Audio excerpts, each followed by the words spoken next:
Yo, mega love shoutout sa ating mga ka-Iskonian dyan. Ayan. Magandang tanghali po sa inyo. Ngayon, may pag-uusapan tayo.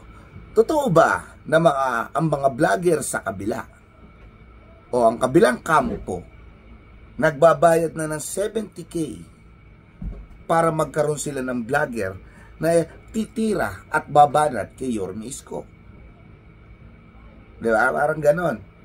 O sasagot sa mga pinupukol naming mga lehitimong vlogger na nagtatanggol o voluntaryong vlogger na nagtatanggol kay Isko Moreno. Sa bagay, hindi na ako nagtataka kung totoo man or hindi yung bali-balita na nagbayad na ng 70K o nagpakawala na sila ng 70K na pera para tirahin ang ating mahal na Isko o siraan ang mahal na Isko.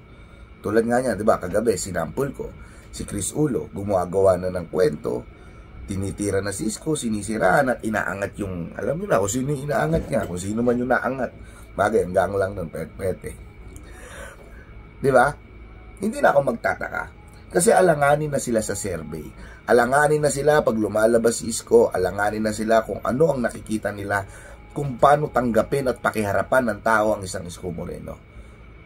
Sabi ko nga sa inyo, pumapalag na sila sa kada binibigay o kung saan mataas ang Isko Moreno. Mataas sa project, si Yorme Isko sa mga nagawa niya, kita nyo, di ba? May nagtaas na ng sahod. Di ba? Kunyari, nag-iikot na din. Di ba? Lagi na rin sa social media. Di ba? Ano ko yan eh. Sabi ko nga, lahat yun, tinatapatan na nila. Mga vlogger si Yorme. Kumukuha na rin ng vlogger. Ganun kami, ang pagkakaiba namin. Tulad ko, personally ako. Ako, vlogger ako ni Yorme. Tiga Maynila ako. Laking Tondo ako. So, hindi ako in-import. Hindi ako binayaran. Sariling palo lang talaga. Kung saan makikita nyo, voluntaryo, pinagtatanggol si Isko. Sabi ko nga sa inyo, 2022 pa lang, dito na ako. Na hindi ko ma-recognize ng tao. Kahit hindi ako nare-recognize ni Mayor Isko, masaya ako. Kasi nakakatulong ako. Talaga may ginawa. Alam ko naman, isa ako sa makikinabang yan. Pag nakaupo uli yan, isa ako. Buong Manileño makikinabang. Hindi lang nga ako. Sa lahat ng mga project ni Yorme, hindi naman tayo bumabata rin. May magulang din ako senior. Yung mga anak ko, puro estudyante, 4. Sabi ko nga, iba ang voluntaryo sa bayaran. Tulad yan, ako, ito real talk. Hindi kasi maiwasan yung mga bayarang vlogger na yan, mga lintik na yan eh. Kahit nga kay Mayor Isko, may vlogger na gumagamit eh. Hindi rin tiga Maynila, galing probinsya yun. Parehistro lang dito. Bakit? Para makadikit sa mga konsyal, makadikit sa mga congressman, di ba? Balita ko, nasira na nga rin daw sa sa mga sponsor yan. Sinasamantala yung mga sponsor, galing sa ibang bansa. May kilala rin akong ganyan, gamit na gamit. Pero ako, hindi ako katulad nun. Gagamitin ko yung pangalan ni Yorme.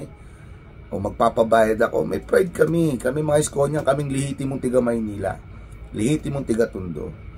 Diba? Sila Chris Ulo, talagang ganyan na lakad niyan. Nila Manila Toits. Maraming taong ganyan na mapanamantala. Ako, sabi ko nga sa inyo, hindi sa pagano, hindi malabong mangyari. Yung nangyari sa akin sa nadimanda, yung nadimanda ng nakasalukuyan niya, may dinimandang vlogger, di ba? Hindi malayong mangyari sa akin yun. Akin lang, kung sa akin mangyari, okay lang. Di ba? At least naipagtanggol ko si Mayor Isko. Nailabas ko yung gusto ko. At lahat naman ng gusto ko, may ebidensya at may basihan. Tulad ng mga video nilalabas ko na hinalungkat ko noong mga nakaraan.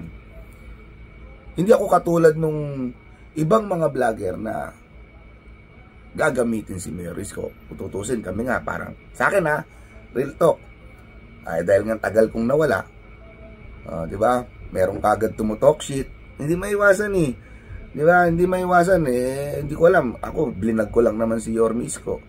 Imbis na kampiyan ako dahil pare-pares tayo mga Iskonian. Hindi ko alam kung Iskonian niya. Sabi ko nga sa inyo, merong mga talaga sumisip-sip kay Isko, hindi lihitimong tiga Maynila, probinsyano. Diba? Ang nagulat ko yun, hindi nyo kaya ipagtanggol si Yorme. Di ba? Walang pinagkaiba kay Chris Ulo tsaka Manilang Batang Toys yung tinutukoy ko. Puro mga sinasabi lang, yung mga magagandang nagawa. Pero pag tinira na si Isko, nagtatago. Hindi ako ganon. Sabi ko nga sa inyo, kahit voluntaryo lang ako, kahit wala ako napapakinabangang pera, hindi ako sumisipsip sa mga congressman, sa mga konsehal, para magpalakas. Hindi ako katulad ng ganon. Ito mga taon to, tulad nila Manila Toits, Batang Maynila, at yung kakilala ko na gumagamit sa pangalan ni Yorme, yan yung mga literal na bayaran. Literal na habol pera lang. Kung tutusin, hindi kami kailangan ni Mayor dito para manalo. Totohanan tayo. Para sa akin, hindi na kailangan mangampanya ni Mayor. Sureball yan eh. Kahit walang survey, kahit pikit mata, mananalo si Yorme Isko. Pikit mata, hindi matitibag si Yorme Isko. Nga lang, hindi naman porket ganon, ipapakita ni Yorme Isko na magpapakasiguro na siya. Dito nyo, kahit kami na-appreciate kami ni Yorme, salamat. Balita ko, sinabi rin ni Yorme, nagpapasalamat siya sa mga vlogger na nagtatanggol sa kanya. Doon pa lang satisfied na kami. Doon pa lang masaya na kami. Yung ma-recognize kami. Tutusin ang pinaglalabanan na lang ngayon. Para sa akin ito, real talk pinaglalabanan na lang ngayon. Vice Mayor, Congressman, tsaka konsehal na mga nakatikit kay Yorme. Si Yorme, safe na yan. Sino magsasabing matatalo yan? Pag natalo yan, dinaya. Totohanan tayo. Kahit magbayad sila ng mga vlogger dyan sa kabila. Kahit magbayad sila ng mga vlogger dyan sa kabila. Balita-balita, 70,000 ang offer doon sa mga vlogger. Tingin nyo may magagawa sila. Tulad niya ni Manila Toits, sila Chris Ulo, wala silang masabi. Yung mga sinasabi nila, walang basya. Kasi nga hindi nila kilala si Isko.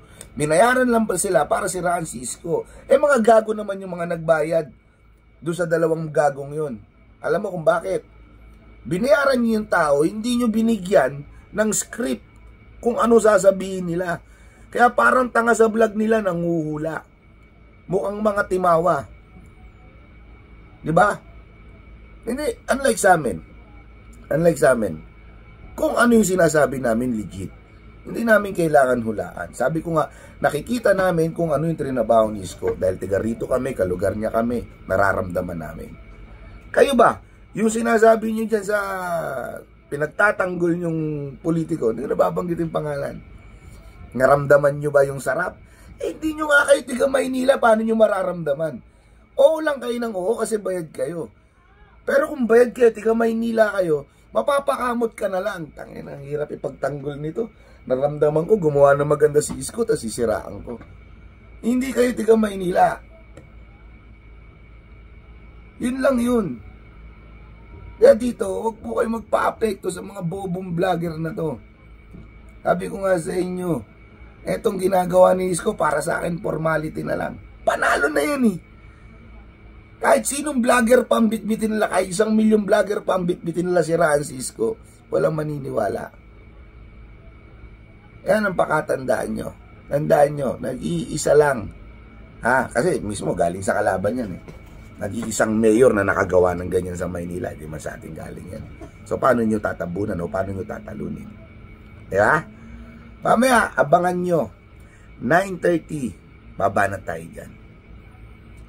Maraming salamat mga kaiskon yan. Ingat po tayo. God first.